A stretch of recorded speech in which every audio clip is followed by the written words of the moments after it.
Bonjour et bienvenue. Merci encore de me suivre pour une nouvelle interview. Oui, une interview où on va parler business et leadership. Et aujourd'hui, j'ai l'honneur et le privilège de recevoir Cédric Hérial. Salut Cédric. Salut Olivier, salut, bonjour, merci de m'accueillir. Ouais, moi, je suis ravi. On a déjà échangé un petit peu et de ce que moi j'ai ressenti et la façon dont j'aimerais te présenter, mais toi, tu le feras ensuite. Moi, je te vois plutôt comme un tatoueur entrepreneur qui aujourd'hui travaille sur ce business, cette stratégie business et sur le mindset de leadership. Et donc, j'aimerais que tu nous racontes un petit peu, toi, comment tu te définis et puis ton parcours, s'il te plaît. Yes, écoute, merci de pouvoir me permettre de me présenter.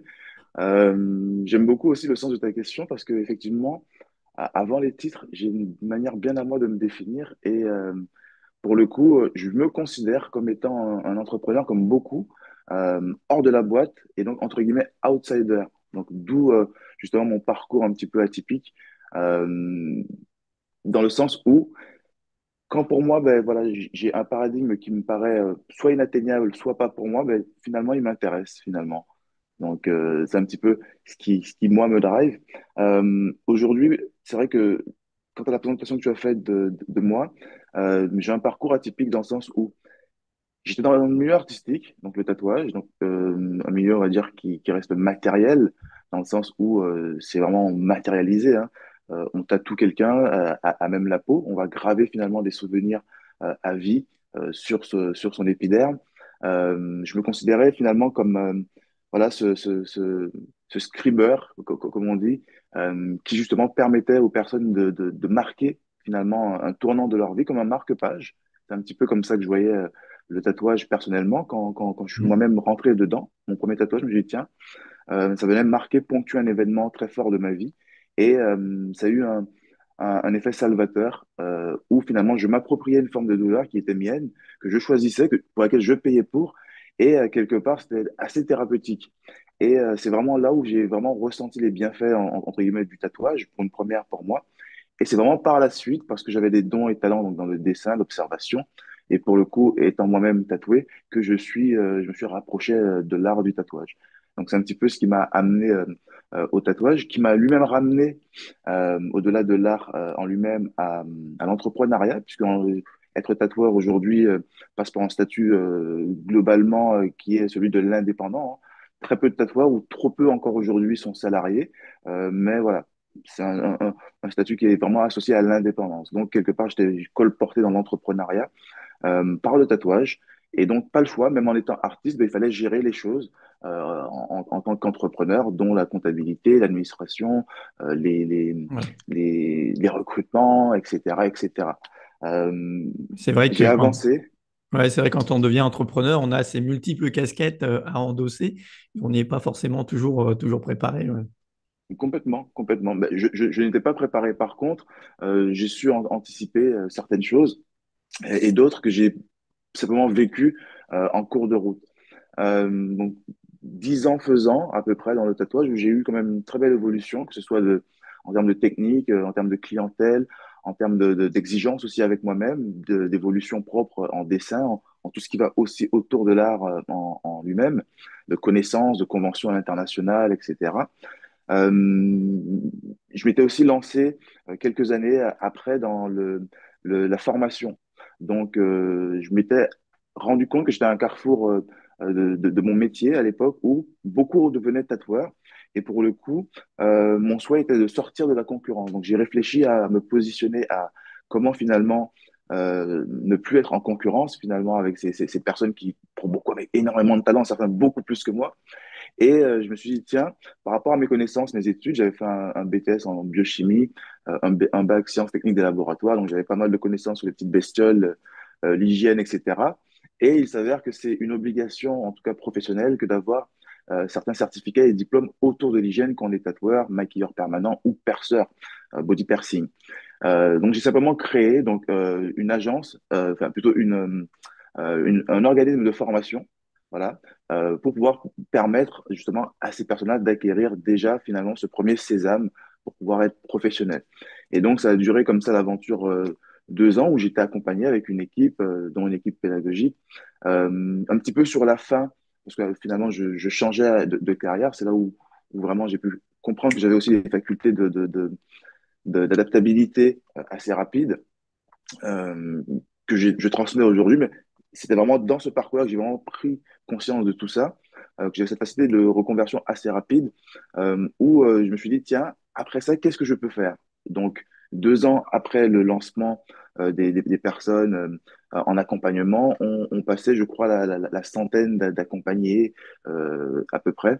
Et globalement, la plupart des personnes me demandaient comment je faisais pour me placer, moi, en tant qu'indépendant, quant à la concurrence. Et donc, j'avais ouvert rapidement, ça n'a pas duré très longtemps, une agence, tout simplement, marketing, qui leur permettait de pouvoir ben, s'appuyer sur les techniques, les stratégies marketing, tout simplement. Je vais vraiment la faire court parce que vraiment, il y a D'accord. 10 001 anecdotes là-dedans. Et in fine, en parallèle, surtout, je me faisais accompagner en termes de développement personnel. Pour des raisons personnelles, donc voilà, j'avais besoin de pouvoir augmenter mes standards, augmenter les différentes strates de ma vie. Je me suis rendu compte effectivement que j'étais appelé à autre chose, appelé à d'autres dons que j'avais naturellement, pour lesquels je ne faisais pas finalement office de valeur. Et dans cet accompagnement-là est apparu un petit peu comme une évidence le coaching et l'accompagnement. Donc en m'observant effectivement quand j'étais tatoueur, formateur ou même quant à l'agence digitale, j'ai toujours eu à cœur à chaque niveau, à chaque step, d'accompagner les personnes vers leur succès en réalité. Parce qu'il y avait les apprentis, il y avait les diplômés, il y avait les entrepreneurs qui voulaient se faire remarquer sur Internet, puisque pour le coup, c'était ça que j'apportais en particulier. Et beaucoup de questions qui revenaient, c'est comment, Cédric, tu as pu en arriver là, entre guillemets. Et donc, j'imagine que c'est parce que j'étais très jeune. Pareil, hein, je suis blague, donc forcément, quand tu entends le directeur de formation et que tu arrives, tu vois un petit jeune avec j'avais les écarteurs à l'époque, le skate à la main, ça paraissait assez énorme comme gap pour les gens, donc forcément inspirant, d'autant plus que quand on a fait le centre de formation, faut pas croire, mais il y a énormément de personnes qui se reconvertissent dans ces arts et métiers, que ce soit le piercing, le maquillage permanent, le tatouage. J'avais des inspecteurs des impôts, j'avais des anciens profs, des retraités, enfin vraiment des Ouais, personnes de tout bord et de tout âge. Contrairement à ce ouais, qu'on pourrait sympa. penser, vraiment c'était juste incroyable. Et donc pour le coup, ces personnes-là, forcément inspirées elles-mêmes dans leur développement personnel, posaient des questions. Et donc, quelque part, je saisissais quelque part que j'étais déjà dans cet aspect de coaching, d'accompagnement, de motivation, des personnes, d'inspiration aussi. Mais pour autant, je ne me faisais pas payer pour. J'avais toutes les strates et sociétés autour qui permettaient aux gens dans ce milieu, dans le monde du tatouage, d'évoluer. Mais je le réservais à ces personnes-là. Et donc, in fine, comme je te l'expliquais dans mon développement personnel, est arrivé à un moment donné où je me suis positionné, je suis accompagné tout simplement. C'est la première fois où j'investissais en moi-même, justement en coaching, pour, comme on dit, toucher du doigt on va dire mon don ultime, mon talent, la chose pour laquelle je suis prêt à travailler, pour laquelle je vais pouvoir déployer de manière incommensurée, de manière indéfinie. Et en réalité, ben, c'était l'accompagnement, c'était la motivation des personnes, ben, ce que j'ai toujours fait, ce que j'ai toujours eu à cœur à faire, et qui, en plus de mon histoire personnelle, fait partie intégrante de qui je suis. Donc, ma maman étant handicapée, je sais que depuis tout petit, j'avais pris cette casquette, ce rôle un peu de Mhm. leader, voilà, de ben, motiver les troupes. On est 9 frères et sœurs, on est assez nombreux, et de pouvoir ben, faire que ça aille bien pour accompagner justement ma maman. Donc, je pense que c'est vraiment on va dire ce coaching naturel, je pense, qui aujourd'hui, du fait que j'ai osé, fait que je suis payé pour ça aujourd'hui, reconnu pour ça finalement. Parce que j'ai osé quelque part ben, changer les règles à différents moments. Pourquoi je dis changer les règles? Je Vas-y, termine vas-y. juste là-dessus. C'est parce que justement, j'ai, comme on dit, brûlé les bateaux. Je ne conseille pas à tout le monde. C'est-à-dire que chaque fois que je change, j'arrête quasiment totalement. Ça veut dire que j'avais fermé les sociétés, le centre de formation, revendu, scratché. Ben voilà, je m'étais vraiment, comme on dit, débarrassé de tout, du bébé et du bain à ce moment-là. D'accord. Ouais, mais je trouve que ce qui est inspirant, c'est ton parcours, effectivement, tout ça. Et puis, tu vois, on a fait un peu les mêmes études, c'est marrant.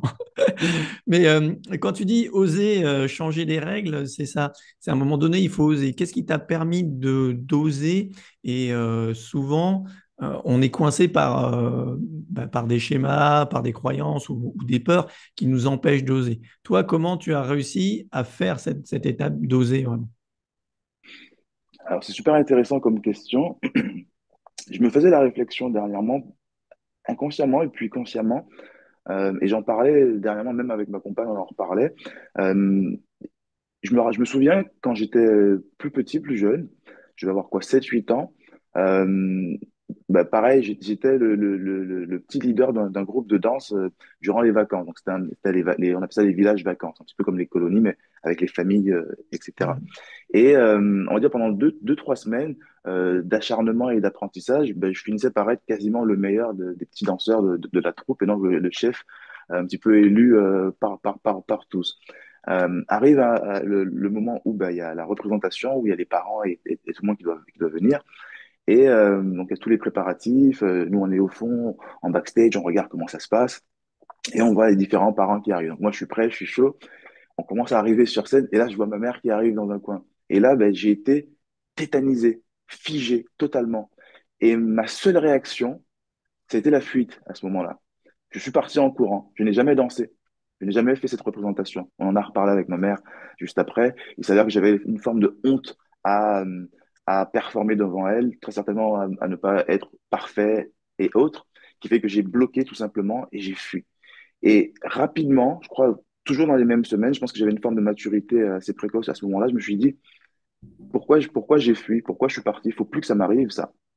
Et quelque part, ça a été, on va dire, un marqueur qui fait que jusqu'à aujourd'hui, les choses qui me font le plus peur, quelque part, c'est ce qui m'intéresse le plus à dépasser. Parce que je sais que derrière ça, euh, l'intégrité physique, mentale, morale n'est pas menacée en réalité. C'est simplement une croyance que l'on a du pire scénario possible.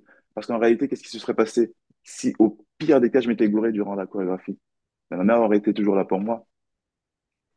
Ouais, non, t'as raison. C'est vrai que ces peurs, quand on les dépasse, c'est ça. Et tu as cette capacité, heureusement. Et effectivement, enfant aussi, on a des capacités qui sont différentes pour pouvoir se libérer de ça. Et c'est important ce que tu dis. Pour oser, bah, il faut faire le premier pas. Il faut y aller. Et toi, aujourd'hui, je pense que c'est ça aussi qui caractérise, à mon avis, les leaders. C'est entre guillemets, ils prennent goût à dépasser leur peur, à oser faire ça et dépasser leur peur. Je sais pas ce que tu en penses, mais je pense que c'est un marqueur important parce qu'une fois que tu l'as fait une fois, deux fois, trois fois, bah, finalement, tu te rends compte, comme tu le Ça devient dis, un jeu. que ouais, ça devient un jeu, puis que finalement, il y a pas grand-chose de grave derrière, et donc tu peux le faire et ça devient une nouvelle habitude et ça devient un nouvel état d'esprit. Yes, complètement d'accord. Et justement, je pense que si je devais donner une clé quant à ça, consciente, euh, ce serait de rechercher éventuellement dans ses souvenirs les plus lointains le premier souvenir de peur qu'on a pu avoir qui fait qu'on n'a pas osé et régler cette histoire. Ça veut dire se raconter toute autre chose en réalité.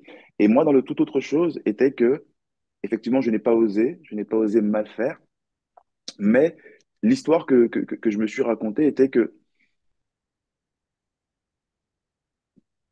pour être parfait, pour pouvoir paraître toujours au sommet aux yeux de ma mère, mais je n'ai pas besoin finalement d'être le meilleur, je n'ai pas besoin finalement d'exceller, et je n'ai pas besoin finalement de me montrer. Et donc, ça a été vraiment ça, on va dire le point de chute où je me suis dit, ben, en réalité, je me suis caché pour rien à ce moment-là. Et plus jamais je ne me cacherai pour rien. Et donc maintenant, j'ose. Et même quand tu as été ridicule, ben, j'ose, je serai le seul à danser sur la piste, comme si personne n'existait autour de moi. Et aujourd'hui, je suis cette personne. Ouais, et ce que tu dis, c'est important, c'est ces marqueurs, et c'est important d'en avoir. Finalement, on en a tous, et ces moments-là nous permettent de prendre une décision comme tu l'as fait. Et vraiment une décision à 100% de s'y engager vraiment. Et comme je le dis souvent, c'est vraiment cet engagement qui change aussi beaucoup la donne. Et ça, et après, voilà, une fois que c'est engagé à 100%, c'est ancré et forcément, ça va changer. Alors, toi, tu l'as fait de façon, je dirais, mentale. Il y a ce côté mental. Tu parlais de coaching, de développement personnel. Est-ce que tu as utilisé d'autres outils aussi pour dépasser ces peurs, pour oser encore plus? Moi, il me semble que c'était vraiment, ça a été ça, et ça a été un point de douleur qui fait que j'en avais marre, fallait que ça bouge. Et c'est le développement personnel que j'ai trouvé à ce moment. Euh, j'ai aussi fait croître, on va dire, mon développement de carrière en même temps parce que je découvrais en 2016-2017 justement un petit peu l'entrepreneuriat 2.0 comme je l'appelle sur Internet, comme là on est, sortant justement du dur où il y avait des équipes pédagogiques à gérer, des loyers à payer, des bilans pédagogiques à rendre, etc., etc. Là on arrive quelque part où avec Internet, euh, enfin, tout est beaucoup plus facile, entre guillemets, plus puissant, donc un réel levier. Donc, ça a été aussi ça, cette forme de prise de conscience, de nouveau paradigme, où ben, ça en valait le coup. Et donc, si j'ose, que je réussis, je double la mise quelque part. Par contre, si je n'ose pas et que je reste là où je suis, je serai toujours dans mes carcans et mes limitations. Il n'y a que 24 heures par jour. Je ne peux avoir qu'un nombre limité d'apprenants par session, etc., etc., etc. D'accord. Ouais, c'est important, comme tu dis, c'est réussite quand tu oses et que tu réussis. C'est des marqueurs et ça te pousse à aller plus loin. Alors, souvent, la double face de la pièce, c'est aussi bah, les échecs. Quels sont les échecs qui finalement t'ont aussi fait grandir? Parce qu'on en a tous. Bah, oui, on ose et puis ça marche pas, mais on va continuer. Alors, quels sont toi, peut-être un échec qui t'a marqué et qui t'a dit, bah, malgré ça, je vais rebondir ou je vais avancer ou ça t'a appris quoi? Alors, j'ai eu de très, très gros échecs, mais alors de très, très gros échecs. Donc, les personnes qui nous regardent et qui se trouvent à un moment de difficulté, c'est normal, ça va aller, il faut tenir. Et encore plus si tu crois finalement à la finalité de ton intention et de ce que tu souhaites matérialiser. Et donc, considérer que ben, la vie répond à nos attentes, mais souvent, elle attend que l'on montre pardon, voilà, le mérite que l'on a à avoir finalement les choses que l'on souhaite. Et donc, c'est propre à chacun. Il y a une très grosse erreur que je vais partager, peut-être pas aujourd'hui, maintenant, parce que je suis en train de digérer encore, hein, il y a une digestion qui se fait. C'est pas pour autant qu'on s'arrête, on continue. Mais je veux quand même vous partager une erreur qui, je sais, euh, a été non pas regrettable, mais en tout cas amèrement reçue par moi. C'était le fait de ne pas avoir créé, par exemple, de formation en ligne rapidement. Donc voilà, il y a plusieurs écoles, hein, certaines qui vous diront il faut prendre le temps de placer les choses avant de, etc. Et d'autres qui vous diront non, il faut le minimum de produits viables que tu vas pouvoir améliorer dans le temps. Je suis ni pour ni contre. Dans ma stratégie personnelle, j'attendais le bon moment et parfois il n'y a pas le bon moment. Et finalement, ce qui est arrivé, ça a été la crise sanitaire. Donc, voilà ce qui a toqué à la porte. Crise sanitaire, financière et autres. Moi, pour le plus gros de mon business, ça se passait donc en présentiel, dans les différents événements, etc. Et donc, c'était le lockdown partout. Donc, tout était bloqué. Les clients que j'avais commencé à avoir, puisque ça y est, je m'étais lancé, enfin, j'avais osé devenir coach. Donc, c'était en 2018, 2019, fin 2018. Et là, 2020, à peine lancé, boum, t'as le revers qui tombe. Et pour le coup, il fallait s'adapter rapidement. J'ai pris quelques semaines, quelques mois, comme beaucoup, je pense, hein, à être tétanisé, à avoir des questions, je dirais, beaucoup plus existentielles que de business, qui étaient passées d'ailleurs en second plan, quant à nos libertés, quant à voilà, qu'est-ce qui se passe enfin, dans le monde, etc. Et pareil, je suis papa, donc pareil, on se pose des questions existentielles pour nos enfants, pour l'avenir, qu'est-ce qu'on va leur laisser, qu'est-ce qui est en train de se jouer, qu'est-ce qu'on peut défendre aujourd'hui, qu'est-ce qu'on peut tolérer. Et donc, les mois sont passés comme ça. Bien évidemment, le chiffre d'affaires qui périclite, Les clients existants, pareil, en plus de des prospects qui figent, donc qui n'osent pas rentrer sur certains programmes à certains prix, ceux qui sont rentrés figent à payer parce que ben, ils ne savent pas trop si ça va aller, donc ils sécurisent un petit peu. Donc finalement, l'effet de domino qui arrive, j'ai pu observer tout ça et j'ai pas mal d'amis entrepreneurs, énormément, qui m'avaient conseillé d'y aller, qui se sont lancés aussi, etc., que j'ai vu tout simplement exploser durant cette année parce qu'ils étaient présents sur Internet. Et parfois avec des formations à peine abouties les deux, trois premiers modules, une fois que le marché a validé, bon, ils ont déroulé tout le reste, quoi. C'était juste magique. Et donc, je pense que ça, pour moi, a été une erreur assez remarquable que je peux partager aujourd'hui. Super, merci, merci à toi. Alors, une question, parce qu'il y a tout ça, et effectivement, comme tu le disais, bah, ça fait, ça, il y a des peurs, et la peur, elle est normale, hein. Elle est là, et elle nous amène bah, à passer à autre chose, à se remettre en question, comme tu me disais, tu l'as très bien exprimé et explicité. Donc, ces peurs, elles sont vraiment importantes. Toi, dans ton business, justement, ces émotions, ou dans les formations que tu as fait, comment tu l'abordes, comment ça, tu l'utilises, tu utilises les émotions pour développer bah, ce leadership. Yes. Euh, Avant toute chose, je suis un être humain et je pense qu'il est important de resituer ça pour tout en chacun. Derrière chaque entrepreneur, entrepreneur eux aussi, hein, je parle, hein, il y a l'être humain.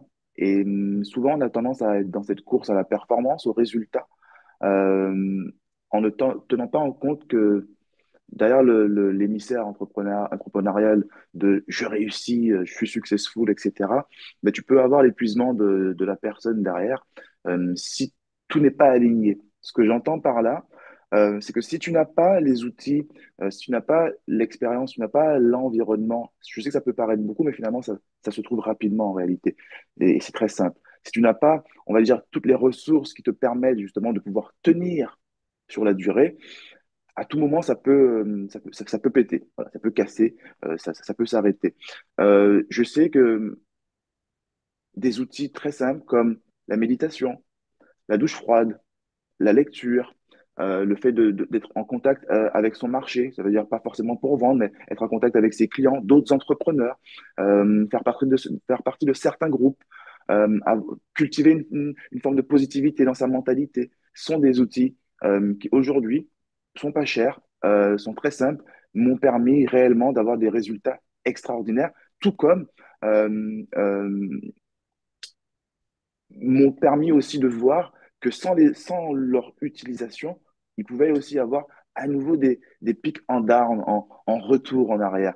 Parce que il y a le fait de l'utiliser, de croire à finalement l'effet placebo, comme on dit, où ça va marcher, ça va marcher, ça va marcher, et finalement, on se met dans une forme de momentum artificiel.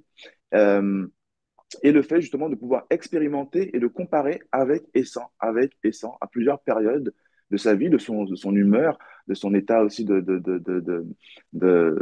d'énergie, hein, de son état de vitalité. Eh ben, figurez-vous que ouais, j'ai constaté que quand quand j'implémente, quand je mets tous ces outils, ces choses très simples dans ma vie en place, ben, c'est beaucoup plus stable. C'est-à-dire que la vitesse de croisière est beaucoup plus pondérée et beaucoup plus douce. Il y a moins de fluctuations en up, en down. D'accord. Du coup, c'est vraiment ce travail sur toi, sur ta personnalité, sur ton intériorité qui permet de réduire effectivement ces différences, ces vagues effectivement dans le business. Et moi, j'aime bien dire aussi, c'est les vagues émotionnelles, en fait, elles sont liées. Les vagues de ton business et les vagues émotionnelles que tu vis, elles sont souvent très liées. Et on ne fait pas, je pense que c'est une erreur de faire enfin, une différence entre nos deux vies personnelles et puis professionnelles. Tout ça est lié et on voit bien que dans toutes les personnes que j'ai interviewées ou que je côtoie dans les entrepreneurs, bien sûr que ça influence, et moi aussi dans ma vie, hein, quand j'ai vécu récemment, j'ai vécu le décès de ma maman, forcément tu sens sur l'impact sur ton business. Tout ça c'est lié. Mais toi, comment alors tu vas utiliser peut-être ta vie personnelle aussi ou ta personnalité pour booster ce business. Alors, tu parlais de méditation, de choses comme ça. Est-ce que tu as d'autres choses? Est-ce que justement d'aller vivre des choses peut-être plus personnelles vont avoir un impact sur ton business. Oui, oui, oui, complètement, complètement. Par exemple, ce que je considère avoir été une retraite, quelque part, a été, donc l'été dernier, je suis parti 40 jours au Gabon, voilà, où vraiment j'ai coupé. Euh, j'ai coupé. Ce n'est pas ma terre d'origine, donc il y avait aussi cette forme de découverte, donc de nouvelles connexions qui se faisaient vraiment de partout, hein. On parle aussi d'émotionnel. Aussi une forme de consécration. Moi, je suis des Antilles, donc pour moi, c'était aussi une forme de retour aussi à la terre-mère, vraiment le continent originel d'où vient finalement mon teint de peau, mes caractéristiques. Donc voilà, il y a vraiment eu ce côté aller aussi jusqu'au bout de certaines de ces aspirations profondes et propres permet justement de revenir plus fort. Parce que parfois dans le business, justement, quand on peut être en concurrence ou dans la comparaison permanente, hein, de ce qui se fait, on s'éloigne de qui on est, on s'éloigne de soi et finalement de sa raison propre. Pour moi, je pense que tu seras d'accord de toute façon, tout part justement de l'intériorité, de l'émotionnel. Ça veut dire que tu ne peux pas, et j'en suis certain, avoir un business qui tourne comme tu le souhaites si dans ta vie personnelle, ça ne va pas. Mhm. Parce que dans tous les cas, même si il tourne sans toi de manière excellente, ton ressenti quant à ça est influé par finalement tes émotions. Donc si tu es dans un émotionnel négatif, tu auras un ressentiment négatif, voire même une forme d'ingratitude quant au bienfait que ton business t'apporte. Ouais, ouais, c'est sûr. C'est sûr, tout ce travail, et comme tu me le disais, ce mindset, cet état d'esprit à travailler pour soi, pour justement être dans ces conditions, dans cette capacité. Alors, toi, aujourd'hui, qui tu accompagnes et comment tu accompagnes les gens? Alors effectivement, jusque-là, je pense que tu l'as compris, c'est ce qui va faire aussi le lien. Euh, Moi, les personnes que j'accompagne sont des personnes qui me ressemblent. Voilà, sont des personnes qui ont envie de bouger les choses, qui ont envie d'oser. Ce sont des personnes qui, justement, ben, parfois se sentent bloquées quant à leurs rêves, leurs ambitions, par le business, par l'entrepreneuriat, et qui sentent que c'est au-delà des stratégies, au-delà de l'extérieur, au-delà du faire, mais réellement de l'être. Ça veut dire comment être celui qui passe à l'action, comment être celui qui récolte ses résultats et surtout comment oser être cette personne maintenant, voire obtenir ces résultats plus tard. Et dans les profils de certaines personnes que j'ai accompagnées, tu as justement dans l'exemple de personnes qui réussissent très bien dans leur business, des personnes qui, quelque part, ressentent une forme de vide à l'intérieur. Elles ont acquis parfois de très beaux résultats, mais pas cette forme d'accomplissement réel, pas cette forme finalement de quête qui en réalité se trouve toujours à l'intérieur. Donc, ça approcherait même, pardon, de la spiritualité. Je me dis pas que je suis un accompagnateur spirituel, pas du tout. Je ne suis pas spirituel comme on l'entend, mais je sais que la plupart des personnes qui m'ont approché ont vraiment eu cet intérêt quelque part de me dire que c'était mon énergie, ma vibration. On va dire, c'est ça qui les a attirés quelque part. Et donc, moi, compte tenu, on va dire, de mon expérience personnelle dans l'entrepreneuriat, dans le business, le fait que je sois assez flexible pour autant dans la reconversion, à oser, à passer à l'action, ben, c'est ce que je transmets finalement aux personnes. C'est du passage à l'action rapide, immédiat, avec un niveau de certitude très haut, basé sur son identité, basé sur qui on est réellement, sur nos vibrations et nos aspirations profondes. Et c'est des outils que je travaille et oui, de manière instinctive, on va dire que c'est mes aujourd'hui 15 ans dans l'entrepreneuriat que je mets là-dedans, mais aussi 15 ans avec, aussi en contact avec les clients en tatouage où c'est quelque part une thérapie de pouvoir comprendre, amener un projet de A à Z, du pourquoi, du comment, de la commémoration, de l'hommage. Il y a mille et une raisons qui font que les personnes sont amenées finalement à se tatouer. Et donc, je pense que tout ça mélangé a donné ça aujourd'hui, a donné que voilà, j'accompagne vraiment les personnes à s'aligner réellement dans leur business pour plus de performance, mais dans le respect et l'écologie de qui elles sont. En tout cas, jusqu'à mes propres limites. Comme je le disais, on en a rigolé. Et encore une fois, c'est instinctif. Moi, je ne suis pas du tout certifié. Il y a des outils que je n'utilise pas. Pour autant, je n'invalide pas les certifications. Je rêverais même d'avoir certaines certifications, mais pour autant, pour l'instant, j'avance et je les acquérais au moment où j'en aurai besoin, au moment où cela me sera présenté. C'est pas pour autant que, sans ces titres honorifiques et autres, je n'avance pas. Ok, ouais, merci ce côté. On travaille avec ce qui arrive, avec ce qui vient, et ça me fait penser, bah, moi, au tatouage. Je suis pas tatoué, moi, mais c'est quelque chose sur lequel je me dis pourquoi pas. Mais voilà, faut que ça se présente. Il y a peut-être qu'un jour, ça se présentera. Il y aura quelque chose. Déjà, je sais l'endroit où je veux me faire tatouer. C'est une bonne chose, ça. Ouais. Mais après, j'ai pas encore trouvé la personne, le dessin, le tatouage que je souhaitais. Donc je me dis, voilà, c'est aussi se laisser porter, c'est aussi une forme de sensibilité, d'instinct, comme tu le dis, qui est super important. Et j'aimerais peut-être parler de ça parce que souvent, alors on fait des cases, hein, j'aime pas, entre le masculin, le féminin. Voilà, le masculin, il est plus dans justement cette stratégie marketing, d'y aller, d'avoir les bonnes stratégies, d'être dans l'action, et le féminin plus dans la réflexion, l'instinct ou l'intuition. Comment toi, justement, cette sensibilité, cette intuition, tu vas la développer et tu vas oser la montrer aujourd'hui?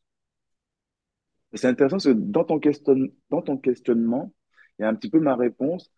Déjà, d'une part, j'avais pas vraiment pris conscience, on va dire, de ce raisonnement aux différentes énergies, donc masculine, l'action, etc., les stratégies et autres. Le féminin, un peu plus dans l'intériorité, le ressenti et l'intuition. Et donc, ça voudrait dire que moi, je serais plutôt dans une énergie féminine, mais pour autant, je me sens très, très rouge. Donc, quelque part, c'est le fait d'allier un petit peu les choses qui serait la réponse. Moi, je le vis de manière très rouge, mon intériorité, ma réflexion personnelle, le fait de rassembler, d'unir les personnes. Euh, Oui, je pense que c'est pas une question de sexe, cette énergie. On a tous du masculin, du féminin, le yin, le yang. Donc, ces énergies, c'est comment tu les combines. Mais souvent, peut-être, voilà, dans certains métiers où on a cette peur. Enfin, voilà, je suis un homme, donc il faut que je monte cette énergie masculine et pas trop l'énergie féminine, tu vois. Et oui, toi, est-ce que ça t'est arrivé justement d'avoir des réflexions? Est-ce que tu assumes complètement cette part féminine et même tu la développes? Comment tu fais avec ces différentes énergies, justement? ouais, ouais, totalement. Ben, là, tu viens de me remettre dans. J'ai beaucoup bossé au chantier, tu sais. J'ai toujours adoré travailler au chantier, et ça depuis le lycée. Donc, j'ai un ami, on va dire avec des origines du Portugal, etc. On va passer les préjugés, mais en tout cas, voilà, Les très très bon clichés. ami. C'est ça, c'est ça. Depuis très jeune, donc qui s'était lancé dans le bâtiment et qui est très très bon dans son domaine. Et dans les années où la plupart allaient dans les restaurations rapides, McDo ou gastro, pour pouvoir trouver des petits jobs pour se payer ses études, ben moi j'allais au chantier. Métier d'action, ben, très masculin, où ça insulte, ça truc, voilà, c'est très, très, très, très, très. Et moi j'arrive toujours justement avec celui qui va être dans la réflexion, avec les petites blagues, les petites attentions. Et donc forcément, toujours charrié.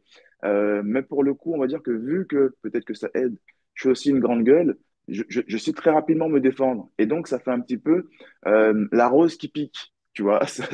Du coup, on sait que voilà, il peut y avoir cette sensibilité différente qui émane de Cédric. Par contre, il faut pas trop le faire chier là-dessus parce qu'on va vite sentir le piquant. Et donc, je pense que pour pouvoir oser, c'est aussi avoir aussi ce caractère d'imposer ses limites, de dire stop à soi-même, voilà, et aussi aux autres. Stop à soi-même, ça veut dire stop dans le fait de devoir me grimer, me masquer pour faire plaisir aux autres, dans le fait de devoir me travestir pour pouvoir faire partie d'une norme. J'ai accepté totalement que j'étais en décalé depuis très longtemps sur pas mal de points, sur mes habits vestimentaires, enfin sur ma tenue vestimentaire, sur ma façon de penser, mes réflexions, mes envies finalement. Et c'est ce qui m'a vraiment aidé. C'est vraiment de me dire que voilà, dorénavant, j'assume cela et je me respecte pour qui je suis. Donc, j'ai arrêté de jouer un rôle. Et à partir du moment où tu arrêtes de jouer un rôle, à partir du moment où tu te respectes bien assez, automatiquement, j'ai même pas envie. Ouais, bon, on a été un petit peu coupé, on revient. Oui, j'avais une question, tu t'expliquais tout à l'heure, et tu as donné la rose pour dire effectivement ce côté un peu sensible, mais en même temps piquant, faut pas trop, voilà, faut pas trop me chercher. Je demandais, c'est vrai que c'est un dessin, un symbole qui revient souvent dans les tatouages, je trouve, la rose, c'est un des trucs qu'on voit le plus. Et peut-être quelque chose qui caractérise peut-être justement les personnes qui se font tatouer, cette sensibilité en même temps artistique, tu vois, et ce côté piquant. Donc voilà, c'est pour revenir un petit peu sur cette sensibilité, cette perception entre l'énergie féminine et masculine. Elle est là, on l'a tous, et de l'assumer, effectivement, ça permet d'avancer dans son business, je pense, de façon plus intéressante et encore une fois en étant plus authentique. Complètement. Voilà. Juste, alors toi, aujourd'hui, si les gens ils veulent travailler avec toi, avoir un coaching pour pouvoir développer, comme tu disais, cette activité où qui sont pas tout à fait alignés, comment ils peuvent faire?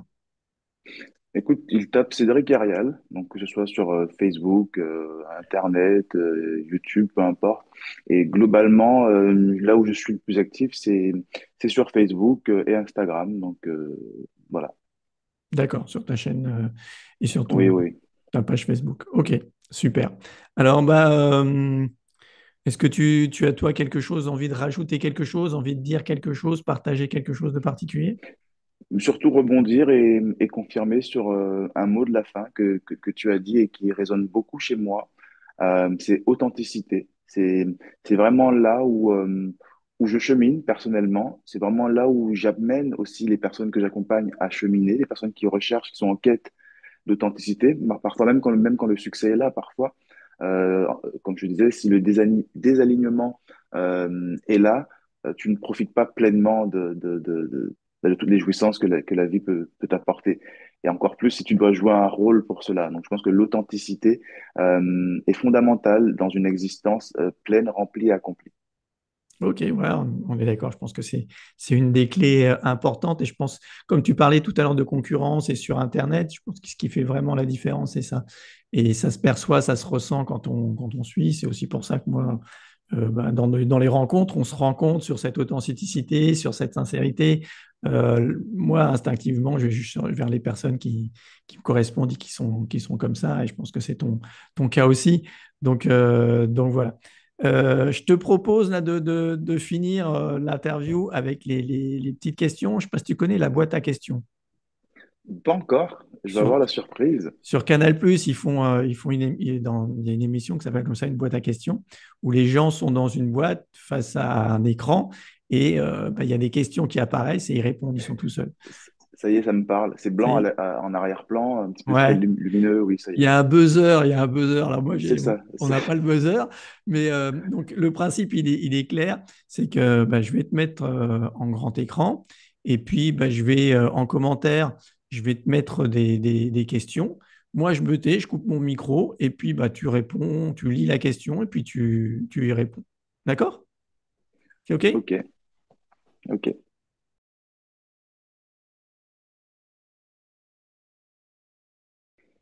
Hmm,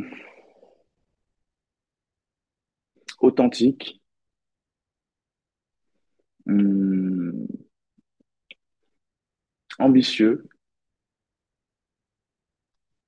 courageux.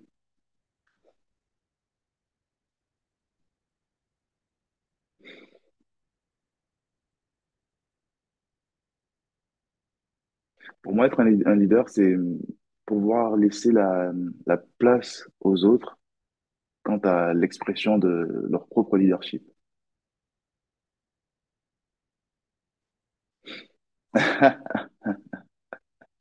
Ma plus grosse honte,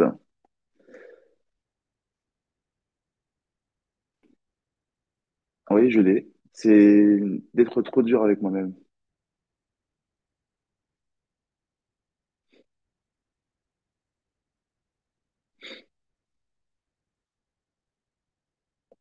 Qu'est-ce que je pourrais faire de plus? Ce qui m'énerve le plus? Hmm.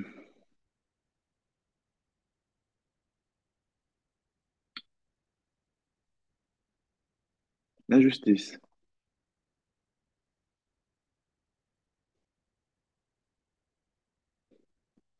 Les sneakers. Je ne peux pas résister aux sneakers. Ou très difficilement.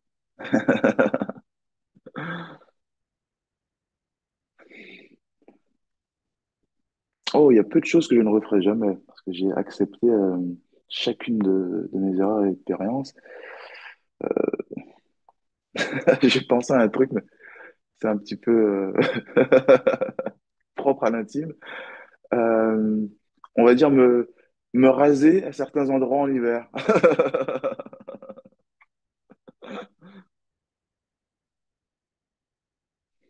Le plus important pour moi, c'est vraiment la connexion avec les gens, la famille, en premier lieu, son petit cercle, puis les cercles de plus en plus larges, c'est vraiment les gens. C'est ce que les gens, ce qu'on laisse aux gens ressentir si on ne devait plus être là de la journée ou de la vie, ce que les gens pensent de nous quant à l'interaction qu'on a pu avoir avec eux, les personnes.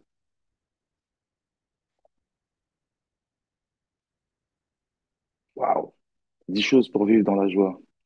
Chanter, danser, rire, euh, pouvoir se projeter aussi, avoir une vision, même si c'est difficile, oser. Voilà, je pense que ça reste quand même facile d'oser dans la vision. Euh, rencontrer des gens, rester vraiment euh, sociable, c'est-à-dire ne pas s'isoler. Aimer, aimer, s'aimer soi en premier lieu, aimer les autres. Et les deux derniers points, je dirais s'éclater, vraiment prendre du plaisir. Et en dernier lieu, pour être heureux et joyeux, je dirais être conscient de tout ça, être conscient.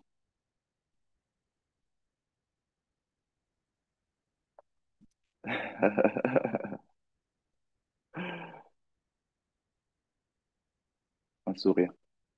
Je remets le micro. Merci à toi. Voilà. Ouais, c'est chouette. Merci en tout cas de tes réponses, de ton honnêteté, ta sincérité sur ces réponses. J'aime Merci à bien toi, Olivier. ce petit exercice. Je trouve il est assez sympathique et révélateur de la personnalité de chacun, je trouve, dans les différentes interviews que je fais. Voilà. En tout cas, merci beaucoup à toi, Cédric, de ce partage. Et puis, ben, si les gens veulent te rencontrer, travailler avec toi, eh bien, comme on l'a dit, Cédric Arial, ils tapent et ils vont trouver. Et puis, en tout cas, voilà, c'était vraiment très, très chouette. Si les gens ont des questions, bien sûr, ils peuvent les poser en commentaire. On y répondra volontiers. Et puis, bah, j'espère qu'on restera en contact et qu'on gardera ce moment, en tout cas, pour moi, très sympa. Plaisir partagé, Olivier. Et je pense qu'on restera en contact très certainement. Très bien. Ben, merci à tous ceux qui nous ont suivis. Et ben, n'oubliez pas d'oser, de prendre soin de ses émotions et qu'une peur en moins, c'est des rêves en plus. Alors, osez rêver, osez réaliser vos rêves. Je vous dis à très bientôt. Au revoir.